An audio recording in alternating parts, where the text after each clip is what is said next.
BRS హయాంలో చేపట్టిన నిర్మాణాలు నాణ్యత లేని నాసిరకం కట్టడాలని ఎమ్మెల్యే ఆది శ్రీనివాస్ అన్నారు. వెమ్లవాడలో డబుల్ బెడ్రూమ్ నిర్మాణాల పరిశీలనకు వెళ్లిన సమయంలో ఫ్లోరింగ్ కుంగిన ఘటనపై ఆయన తీవ్రంగా స్పందించారు. బీఆర్ఎస్ హయాంలో చేపట్టిన కాళేశ్వరం కుంగిపోయింది, సుందిళ్లకు బుంగపడింది.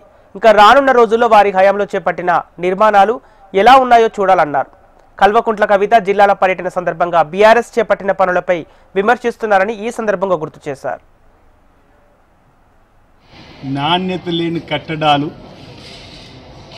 వాళ్ళ అధికార దుర్వినియోగము, వాళ్ళు అక్రమంగా సంపాదన చేసుకోవడానికి కట్టడాలు కడుతుందని చెప్పి మీ అనేక సందర్భాల్లో కాంగ్రెస్ పార్టీ పక్షాన ఆనాడు ఆరోపణలు చేసినాం.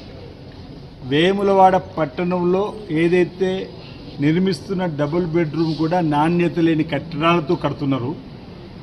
అది అసంపూర్తిగా ఉండేది. వెంటనే నిర్మాణాలు చేయాలంటే ఆ నిర్మాణాలను నాణ్యత లేని కట్టడాలు నిర్మించి వదిలేశారు.